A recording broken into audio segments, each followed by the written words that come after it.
let us all do we can to build a better future. So with that being said, we're going to move on now to our next story.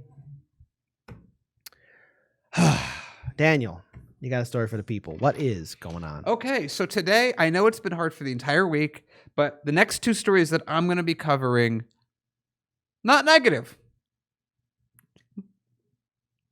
Pretty good.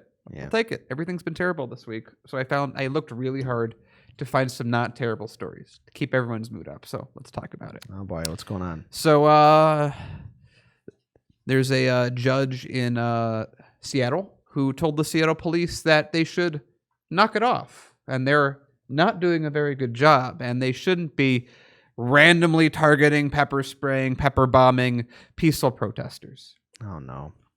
Hey, in America, it's pretty big deal. Let's talk about it. So a federal judge held that the Seattle Police Department and the city in contempt of court Monday for violating an order to stop the, quote, indiscriminate use of pepper spray and pepper-filled blast balls, which are basically just pepper spray grenades.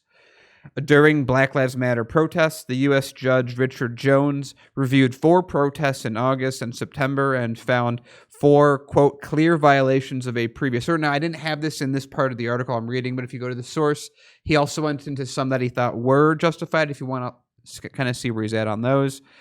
Anyway, so back to this, though, of previous order barring police from using force against peaceful protesters. So if you need another example to tell people that, hey, the cops do stuff wrong, this would be a good story to bring up.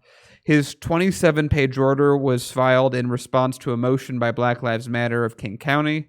One violation involved pepper spray and others involved blast balls, a grenade-like device that explodes and spews pepper gas, which Jones called the most, quote, indiscriminate of the 4 less than lethal weapons he analyzed.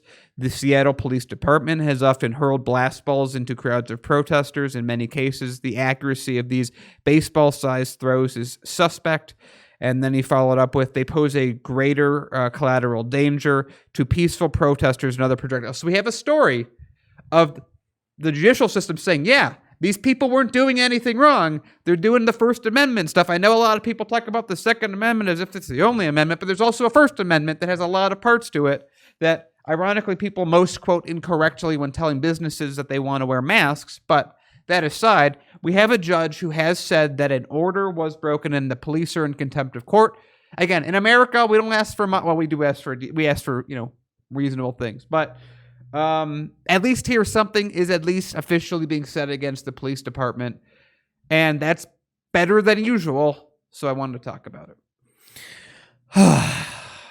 Dan, how did you feel about actually covering this story, man? I was like, just find something that's reasonable or not terrible. That was it. Something to report on that's important to people to talk about, but won't make you really depressed.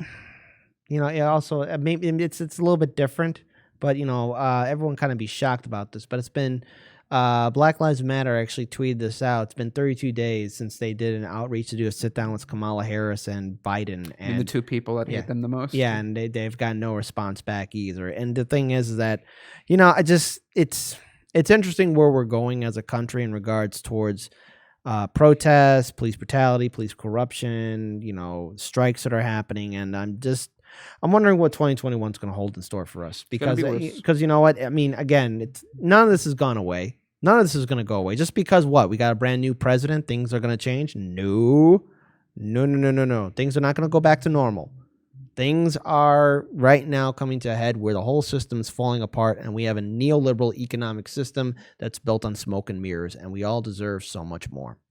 And if we're going to fight for a better future, we got to stand with each other.